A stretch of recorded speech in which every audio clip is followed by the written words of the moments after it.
Clint Shea? Yeah. And when were you born? When was I born? Yeah. November the 7th, 1912, And where were you born? in Marysville. Marysville. Yeah. And what was your father's name? Dennis. And where was he from? He was born in Marysville. Is that right? Yeah. What year was he born? 1883, I think, was his birth date. Yeah. And then what was his parents' name? Well, his father's name was Tim Shea. And he was from the old country. And his mom?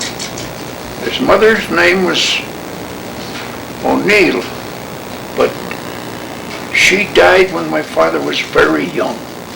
And I don't know a heck of a lot about her, you know. What was your dad, a miner? He was. Yeah. Where did he mine? He mined in Marysville for quite a bit. Which company did he mine for? The Drumlumman Mine. And then he came to Butte.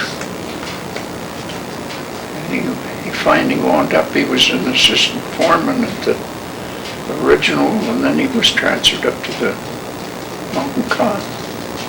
Did he get married again after his wife passed away? Oh no. So when did he come to Butte? The first time that we came here, I think, was probably about 1924. As far as I know, about 1924. And how old were you? You would have been 12 years old. Yeah. And then what part of Ireland was your dad from? He was from he was from Marysville. What part of Ireland was your grandfather from? He was from a place called Ballydonnegan in Cork. Okay. It was at the Allhies Mines, the copper mines, the Allhies Mines. I was lucky enough to make a trip there to see it. That's where he was from. Did your dad ever get to go to Ireland? No. He didn't give a damn. About going back to Ireland? No. Well, did your grandfather know Cruz, that had the drum up? Did he know him personally? Knew him as casually, you know. Yeah. And did your grandfather ever come to Butte? In the early days, he came up, he first went to Michigan, and then he was married in Michigan and had 2 daughters. And he decided to come to Montana. In 1878, he came up the Missouri rivers, the river as far as Fort Benton. And from Fort Benton, he walked down to Helena and to Butte, and then on down to a place called Argenta. It's down near Dillon someplace. There was mines down there. But every place he went on foot. You know, he never had any money to ride stage. Well, did he have his kids with him when he did that? No, he left his wife and the 2 girls there in Michigan, and they afterward, when he finally got himself situated, he finally wound up in Marysville, and he got situated. He sent for them and they came. Had he learned to be a miner in Michigan? Yes, he worked in the Calumet and Hecla. But I don't think he worked there very long, really, because he must have been pretty young when he came out here. I mean, he was in his 20s when he came to Montana. Did he ever talk about Thomas Marr or the military or the... No, he never did. The only thing that I know that he did do, occasionally he would go to Helena. That time the train ran to Marysville. You could get the train right in Marysville and go to Helena. He used to go to Helena Not often, but maybe every 6 months or something like that. And he'd meet with 2 or 3 other fellas down in Helena that lived in Helena. And they'd get together and talk Irish. Because, you know, there was very few people out here that spoke Irish. But he was raised with it. I mean, that's all that was spoken there where he came from. And that, you know, that they'd just get together and talk. Did he have any favorite hangouts in Helena? No, he never spent much time in Helena. Then your dad, he brought your family here in 1924. Yeah. And had he learned to be a miner already at Marysville? Oh, yes. Was he working at the Drumlin? The Drumlin. Yeah. So how old would he been? He was in his almost 30 then. I guess he would be, yeah. Yeah, older. Okay, and so he worked as, he started out as an assistant foreman in the original? Well, he started out as a miner. Did he? Yeah. And then he was assistant foreman at the original, and up at the common. He worked at the Netty one time. He was a shift boss out at the Netty. That's out west of the school by the tank. Yeah. And then he, how old was he when he passed away?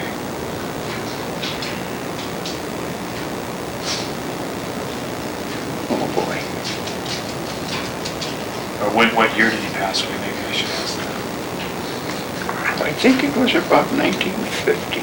I'm not quite too sure. Just a minute, John. Hold up there for just a second. She died up in Marysville in 1893. How much was the bill? $108.50. Was that at Helena Mortuary or Marysville? Yeah. She was buried in Helena. The casket, $65. Engraving $1.50, and the lot, and the opening and closing. And the hearse was $15, and 3 hacks, $5 each. That's...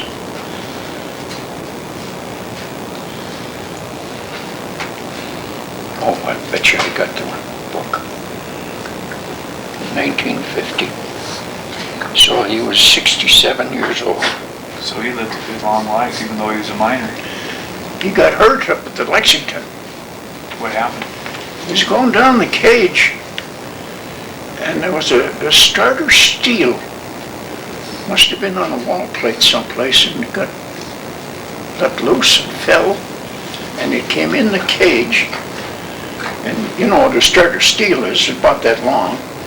And it hit him in the ribs, and geez, it broke everything. And that's what killed him. Oh, he was mining when he died? Well, he was assistant or a shift boss up there at that time. So he was killed in the mine? Well, yes, he didn't die then. He went to the hospital and died in Murray Hospital. Jeez. He was in there a long time. I mean, the kidneys and everything was all busted up. Yeah. Do you remember that pretty well? Oh, you bet your life. Where were you when that happened? I was over there in Fort Lewis. I was in the inactive reserve, and I got called back in again. For Korea? No, that wasn't for Korea. Berlin? Well, it must have been for part of Korea, because I got when they gave you money for being in, I got some money for that. And that's where I was anyway. I came home for his dying funeral and all that. I wasn't very happy about that.